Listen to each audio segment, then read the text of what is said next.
Olá pessoal, então nessa aula nós vamos trabalhar um pouco com máscara, tanto a máscara do CPF quanto aquelas máscaras monetárias lá no cadastro de produto, tá? Então abrindo o site do Prime React, vamos dar uma olhadinha lá para ver como que a gente faz essas implementações. Se nós procurarmos aqui nesse menu lateral, vamos ter um componente específico para máscara, que é o input mask. Então aqui ele traz alguns exemplos, tá? Então perceba que a gente consegue definir a máscara da forma que a gente achar, não que a gente achar, né? Da forma que é adequado e como que a gente faz para utilizar. Então via mod, nós vamos primeiramente adicionar a importação, Ctrl C maroto, aqui no nosso JS, Ctrl V. Então adicionei a importação. Como ele é do Prime React, então não preciso fazer mais nada.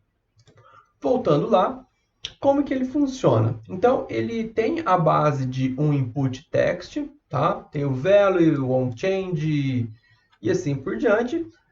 A diferença é que eu vou utilizar o componente input mask e também eu vou utilizar esse atributo mask. E para definir o formato da máscara, nós vamos utilizar o numeral 9 e depois os separadores, aquilo que for adequado para o nosso problema. Então, eu vou dar um Ctrl C também nesse input mask. Só para reforçar, aqui tem outros exemplos. Por exemplo, às vezes a gente não tem uma letra específica, né, que eu vou aceitar. Então, tipo, um alfanumérico, posso aceitar lá qualquer letra, tipo de A a Z. Então, eu vou utilizar aqui o asterisco. O 9 sempre vai ser para número, e assim por diante. Tá? Então, aqui tem uma série das propriedades, como que funciona, quais eu posso utilizar. Alguns eventos também já estão pré-determinados, pré-definidos para o componente, né? Então, fiquem à vontade, eu sempre recomendo vocês darem uma olhada com bastante calma. Beleza, então vamos descer lá para o nosso formulário. Aqui eu vou procurar o campo de CPF. Eu estou utilizando o input text, então vamos substituir aqui pelo input mask. E a máscara de CPF, a gente sabe que são 3 números seguidos por um ponto, mais 3 números, outro ponto, mais 3 números, traço, 2 números. Então, esse é o formato de CPF. Não tem outro formato. Então, definimos o fechamento aqui, ele já está certo. E o próximo é para o CEP.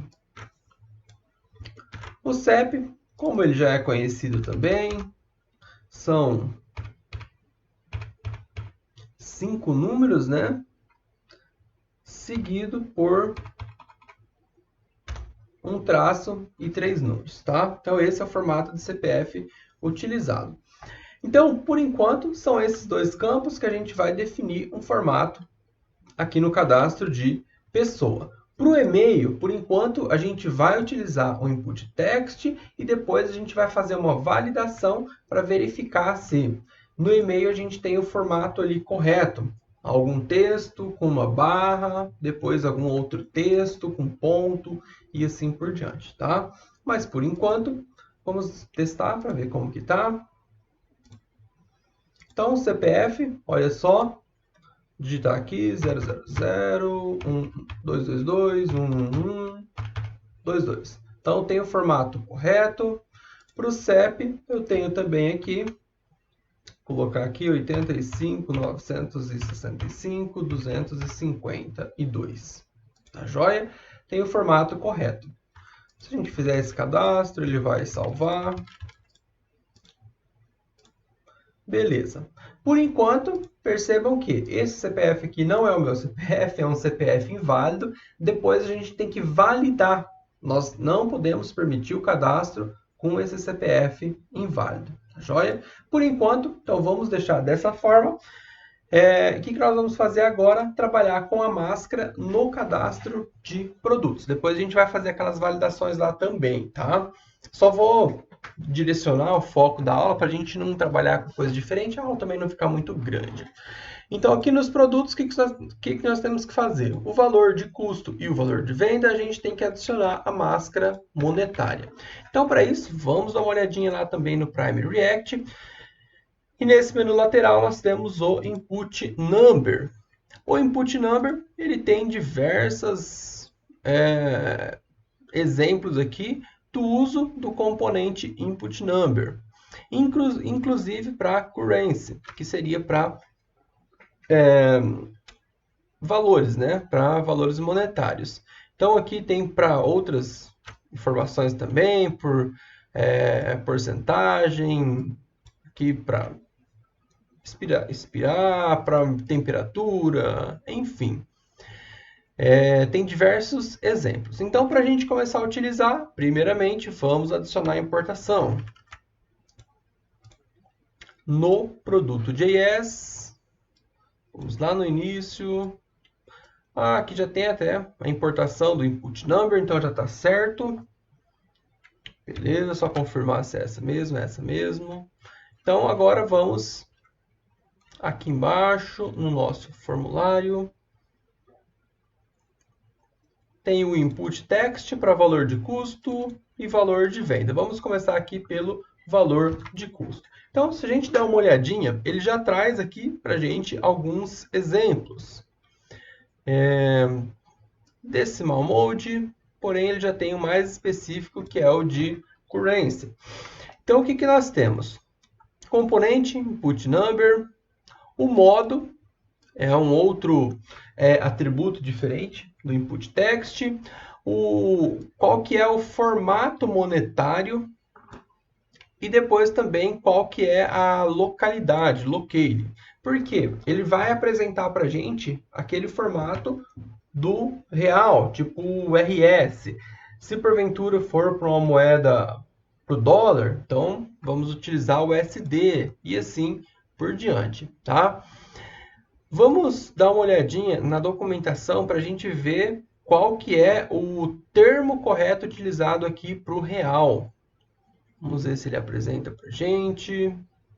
É o atributo currency.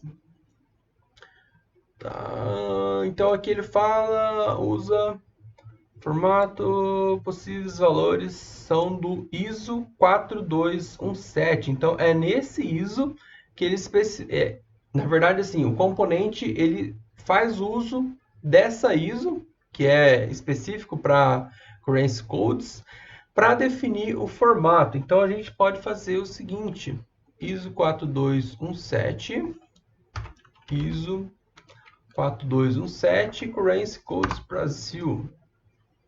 Então tá lá, o do Brasil é o BRL. Então, com base nessa ISO, o código do Brasil é o BRL. Então é isso que nós vamos incluir no nosso, certo? Então vamos copiar aqui, o que nós vamos precisar? Input number e depois desses 3 atributos. Vamos copiar os 3 atributos. Há uma outra diferença também que eu estou vendo aqui, é que ele usa o onValueChange. Tá? Então, isso também nós vamos ter que alterar. Então, vamos adicionar aqueles, Ctrl Z, os 3 atributos. O do Brasil é o BRL. Bloqueio, sempre por padrão, é PT-BR. Aqui vai ser o input number. E vamos alterar aqui para o, ao invés de onChange, onValueChange. onValueChange. Maravilha. Vamos salvar, dar uma olhadinha para ver como que tá. Alterar esse registro aqui. Então tá lá, ó. Lindo, maravilhoso. Vamos apagar. Então começar a digitar aqui R$50. Então ele já apresenta, ó, máscara, bonitinho. Se for R$50, 50 centavos, vírgula 50. Então ele colocou um número após a vírgula. R$2.500,50. 2.500,50. Olha só, maravilhoso. Então, pessoal, o sistema já começa a ter um pouco mais de respeito, né? Então vamos fazer isso daqui também para o valor de venda. Agora vai ser bem fácil, Ctrl C aqui, Ctrl V aqui e vamos alterar on value change. Beleza, alteramos aqui, valor de venda, R$1.000, tá lá, perfeito. Aquela não, acho que não tinha salvo, né? Vamos colocar aqui 2.554, tá bom. Vamos ver, tá lá. Então, 2.554. É interessante que, embora aqui na máscara ele esteja apresentando um ponto e vírgula para separar o decimal, ele está passando para o back-end. Vamos dar uma olhadinha aqui no network. Network, vamos salvar. Olha só, ele passa 2.500 sem aquele ponto e aqui na separação do decimal ele passa o ponto e não a vírgula. Porque vírgula é uma coisa do real, tá? Porém, para armazenar esse valor lá no banco de dados, ele tem que utilizar o ponto para separar o decimal, tá? Então ele já passa certinho e a gente não precisa de fazer mais nada. Beleza, pessoal? Então finalizamos o uso da máscara. Então vocês viram que aqui nós temos várias coisas para trabalhar com máscara, várias opções, várias possibilidades, tá? Então, depois é só vocês explorarem um pouco e, na medida da necessidade, adicionar no sistema de vocês. Olha só esses botões para incremento e decremento de valores na horizontal, então fica bem bacana. Beleza, pessoal? Valeu, um abraço, até a próxima.